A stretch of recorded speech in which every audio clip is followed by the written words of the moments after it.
नमस्कार। कक्षा 8 का वीडियो चल रहा था हम लोग का। कक्षा 8 में हम लोग हिंदी भाषा का जो पाठ पढ़ रहे थे उसका नाम है वचन। वचन का एक वीडियो हम लोगों ने बनाया था। दूसरा वीडियो हम लोग बनाते हैं और उसके आगे की वचन में और क्या क्या चीज़ें बची हैं उसको हम लोग देखते हैं। तो चलिए, पाठ है हिंदी भाषा का वचन। वचन के बारे में मैंने बताया था। वचन का शाब्दिक अर्थ होता है कहा गया या बोली गई बातें। परंतु जब हिंदी व्याकरण की बात करते हैं तो हिंदी व्याकरण में वचन का अर्थ संख्या के रूप में आ जाता है। अब कल मैंने आपको वचन के भेद, वचन को पहचानने का तरीका, ये सब बताया था। अब हम आपको वचन संबंधी कुछ विशेष बातें बताएंगे। इसमें पहली बात ये है, पहला पॉइंट देखते हैं हम लोग।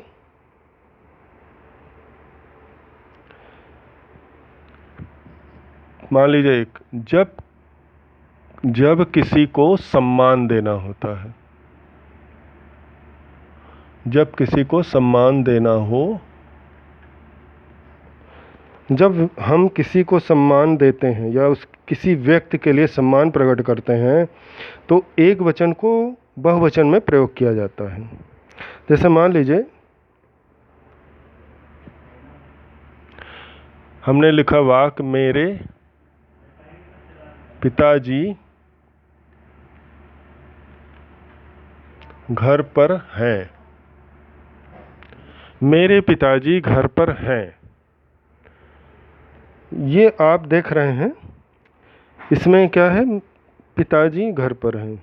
अब यहाँ पर मेरे, ये किस में आ जाता है, बहुवचन में। मेरा, अब यहाँ पर होना चाहिए मेरा पिताजी घर पर है, ये असम्मान प्रकट होगा। इसी तरह, इसलिए इस वाक्य को हम क्या करते हैं, बहुवचन में प्रयोग करते हैं। जब भी किसी को सम्मान देना होगा तो हम वचन को बहुवचन में प्रयोग करेंगे। जैसे हम लिखते हैं कि महात्मा गांधी। महात्मा एक जातिवाचक संज्ञा है, परंतु हम गांधी जी के बारे में इस विशेषण का प्रयोग करते हैं, इसको विशेषण की तरह प्रयोग करते हैं। तो जब हम गांधी जी के महात्मा कहते हैं तो उसके आगे हम ये लगा देते हैं कि महात्मा गांधी, यानी गांधी जी के बारे में बात की जा रही है। अर्थात एक वचन को सम्मान प्रकट करने के उद्देश्य से बहुवचन के लिए प्रयोग किया जाता है और बहुवचन वाले शब्द को सम्मान प्रकट करने के लिए एक वचन के रूप में प्रयोग किया जाता है। कभी कभी क्या होता है, लोक व्यवहार में कुछ शब्दों का बहुवचन रूप ही प्रयोग होता है। जैसे कि कुछ लोग, हम लोग क्या करते हैं कि लोक व्यवहार, यानी कि मान लीजिए तू क्या है, तू मध्यम पुरुष है। मध्यम पुरुष ये संबोधन करने का है कि तू मध्यम पुरुष का जो व्यक्ति होगा उसे तू बोलेंगे, परंतु हम तू नहीं कहते। क्या कहते हैं, तुम। तू अपमानजनक लगता है और ये अच्छा नहीं है। तू एक वचन के स्थान पर तुम का प्रयोग करते हैं। तू क्या है, एक वचन है, परंतु यहाँ पर हम तुम का प्रयोग करते हैं। तुम का प्रयोग इसलिए करते हैं जैसे सामने वाले व्यक्ति का सम्मान बना रहे और उसे बुरा भी ना लगे, और ये एक सम्मानजनक भाषा है। और तू के स्थान पर तुम का प्रयोग अत्यंत प्रिय और अत्यंत छोटे के लिए किया जाता है। अब तू, इसका प्रयोग कहाँ पर करते हैं, मित्रता में। यदि किसी से मित्रता बहुत अधिक है तो मित्रता में करते हैं। अत्यंत छोटे व्यक्ति को, अत्यंत छोटे व्यक्ति को, अत्यंत छोटे व्यक्ति के लिए अपमानित, किसी को अपमानित करना हो तो उसके लिए भी हम इस तू शब्द का प्रयोग करते हैं। बाकी किसी जगह पर भी हम तू का प्रयोग नहीं करते हैं, क्योंकि ये हमें अपमानजनक और बुरा लगता है। तो ये आपके बहुवचन रूप में प्रयोग करने का एक सिद्धांत है। कुछ चीज़ें ऐसी होती हैं, उनका प्रयोग हम कैसे करते हैं। हम दूसरा देखिए, कभी कभी बड़प्पन दिखाने के लिए मैं के स्थान पर हम का प्रयोग किया जाता है। मैं का मतलब हुआ एक वचन, लेकिन प्राय लोग क्या करते हैं, मैं नहीं बोलते, हम बोलते हैं। जैसे बादशाह वगैरह जो थे, हम कहते थे। हम का मतलब होता है बहुवचन। अब ये हुआ बहुवचन, अज्ञानता में ही सही, पर अधिकतर लोग मैं के स्थान पर हम का ही प्रयोग करते हैं। ये हम क्या है, बहुवचन है, बहुवचन है, और मैं ही उचित है, क्योंकि यही एक वचन है। मैं कहा तो मतलब एक वचन हो जाएगा, और हम कहा तो बहुवचन। परंतु हम लोग क्या करते हैं कि अपने आप को श्रेष्ठ, महान, या कुछ लोग तो, बहुत सारे लोग तो गलती से ही करते हैं, पर हम लोगों को गलती नहीं करनी चाहिए।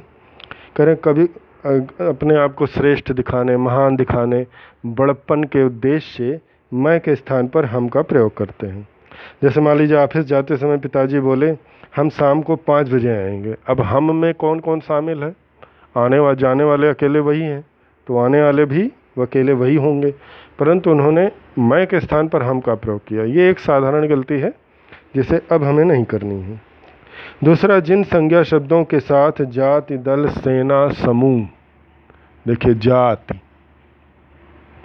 दल, सेना, समूह, इन शब्दों का प्रयोग किया जाता है। कुछ शब्द और होते हैं, जाति, दल, सेना, समूह आदि शब्दों का प्रयोग किया जाता है, उनका प्रयोग सदा एक वचन में होगा। अगर ये शब्द कहीं पर प्रयोग किए जा रहे हैं कुछ शब्दों के साथ, यानी जिन संज्ञा शब्दों के साथ, जैसे मान लीजिए विपक्षी दल, विपक्षी दल। अब विपक्षी दल, विपक्षी क्या हो गया, दल। दल में एक से अधिक लोग ही होंगे, बहुवचन का ही बोध होना चाहिए, परंतु यहाँ पर एक यूनिट की बात की जा रही है, एक पूरी इकाई की, इसलिए दल यहाँ पर एक वचन के रूप में ही प्रयोग किया जाएगा, विपक्षी दल। अब मान लीजिए विरोधी दल, इस तरह के शब्द। सेना, सेना क्या होती है, सेना में बहुत सारे लोग होते हैं, कम से कम 2 लोगों से तो अधिक लोग होते ही हैं, परंतु हम उन्हें क्या कहेंगे, एक वचन में ही प्रयोग करेंगे। अब अगला देखते हैं, पदार्थ सूचक शब्द, जैसे दूध, घी, पानी, सोना, चांदी, चाय, कॉफ़ी आदि का प्रयोग हमेशा एक वचन में होता है। पदार्थ सूचक मैंने आपको पहले बताया था जब संज्ञा बता रहे थे, पर कुछ लोग अलग से करते हैं पदार्थवाचक। तो पदार्थ सूचक संज्ञाएं जितनी होती हैं, जैसे दूध, अब इसको एक वचन में नहीं क्या कर सकते हैं, दूध, अब इसका बहुवचन तो हो नहीं सकता। पानी, दूध, पानी, पेट्रोल, डीजल, घी, सोना, चांदी, सोना, चांदी, पदार्थ सूचक। कुल मिला के पदार्थ सूचक जितनी भी संज्ञाएं हैं उनका प्रयोग हमेशा एक वचन में ही होगा। इस बात का आपको ध्यान रखना है, सदा एक वचन में होगा। जैसे बच्चे को गर्म दूध दो, अब एक वचन ही होगा, बच्चे को गर्म दूध दो। बच्चा क्या है, एक वचन है, बच्चों को गर्म दूध दो। अब बच्चों क्या हो गया, जातिवाचक, परंतु वो परिवर्तित नहीं होगा। उसके बाद जनता, भीड़ आदि शब्द भी एक वचन में प्रयोग किए जाते हैं। जनता, नेता लोग हमेशा यूज करते रहते हैं ना, जनता। भीड़, अब इसमें बहुत सारे लोग होते हैं। जनता कहने से पूरे देश की जनता शामिल हो जाती है, इसमें बहुत सारे लोग होते हैं। भीड़, भीड़ तो अनेकों होती है, उसमें हर तरह के लोग होते हैं, परंतु हमेशा याद रखें कि इनको एक वचन में ही प्रयोग किया जाता है। उसके बाद कुछ एक वचन संज्ञा शब्दों के साथ वर्ग, जन, लोग, वृंद, गण इत्यादि शब्दों को जोड़कर उन्हें बहुवचन बनाया जाता है। शब्द जोड़कर उनको, जैसे मान लीजिए वर्ग, जन, लोग, गण, वर्ग, जन, लोग, गण इत्यादि शब्द आदि शब्दों को जोड़कर एक वचन को बहुवचन बनाते हैं। जैसे मान लीजिए प्रजा, प्रजा आपको बताया एक वचन में होती है। अब इसको हम यहाँ पर जोड़ देते हैं जन, तो ये बन जाएगा प्रजा जन। प्रजा जन जो होगा ये बहुवचन कहलाएगा। पाठक वृंद, वृंद का मतलब होता है भाई, पाठक वृंद, अब ये बहुवचन हो जाएगा, ठीक है। पाठक वर्ग भी कह सकते हैं। मजदूर लोग ये भी कह सकते हैं। इस तरह कहने से ये सारी चीज़ें एक वचन से बहुवचन में चली जाती हैं। अगला पॉइंट होगा जातिवाचक शब्द एक वचन में भी बहुवचन का बोध कराते हैं। जातिवाचक शब्द एक वचन में भी बहुवचन का बोध कराते हैं। कुत्ता स्वामी भक्त पशु है। अब देखिए कुत्ता क्या है? कुत्ता शब्द कहने से कुत्ते की पूरी प्रजाति के बारे में पता चलता है। स्वामी भक्त है यानी कि, परंतु कुत्ते का, अब ये क्या कर रहे हैं? स्वामी भक्त, यानी कुत्ते की एक विशेषता बताई जा रही है, स्वामी भक्ति। तो यहाँ पर यह होगा जातिवाचक शब्द है, परंतु ये बहुवचन का बोध कराएगा। ये हमेशा बहुवचन का बोध कराएगा। क्या करेगा? हमेशा ये बताएगा कि ये सभी कुत्तों के बारे में बता रहा है, किसी एक कुत्ते के बारे में नहीं बता रहा है। ये गुण है जो सबके लिए सम है। अगला है संभव। साधारणतः व्यक्तिवाचक तथा भाववाचक संज्ञाओं का प्रयोग एक वचन में होता है। ये मैंने आपको पहले ही बताया है जब संज्ञा बताते थे। तो व्यक्तिवाचक संज्ञा का प्रयोग एक वचन में, जातिवाचक संज्ञा का प्रयोग बहुवचन में, और भाववाचक संज्ञा का प्रयोग आवश्यकता के अनुसार व्यक्तिवाचक और जातिवाचक दोनों में किसी में भी कर सकते हैं। अगले पॉइंट में कुछ संज्ञा शब्दों का प्रयोग सदा बहुवचन में ही होता है। कुछ संज्ञा शब्द ऐसे होते हैं जिनका प्रयोग हमेशा बहुवचन में ही किया जाता है। अब वो शब्द कौन कौन से हैं मैं आपको बता देता हूँ।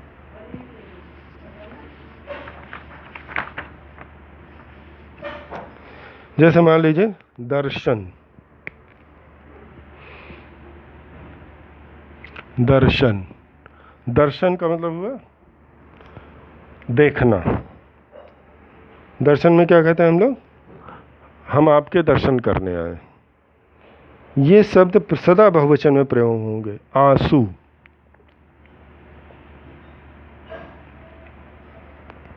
आंसू, हस्ताक्षर, हस्ताक्षर, साइन जिसे बोलते हैं उसको हिंदी में, उर्दू में हस्ताक्षर बोलते हैं। उसके बाद बाल, आपके हेयर। उसके बाद प्राण, प्राण जानते ही हैं, प्राण, लोग, और उसके बाद दाम।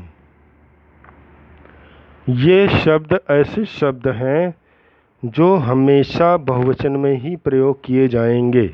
इन शब्दों को आपको याद करना पड़ेगा। इसको आप रट लीजिए।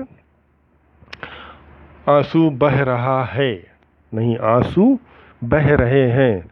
हस्ताक्षर हो गया है। बाल गिर रहे हैं, आप देख ही रहे हैं। उनके प्राण निकल गए। सभी लोग आ गए। इसके दाम बहुत अधिक हैं।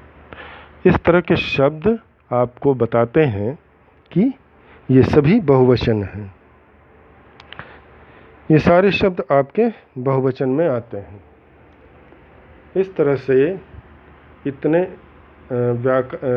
हिंदी भाषा वचन का ये दूसरा वीडियो था। तीसरे वीडियो में हम इसको समाप्त कर देंगे। मैं आपको कुछ क्वेश्चन दूंगा, उस सारे प्रश्नों को आप करते जाइए, कॉपी में नोट करते जाइए। मैं बार बार आपको कहता हूँ, इसलिए आप लोग उसका विशेष ध्यान रखिए। अगले वीडियो में फिर मिलेंगे।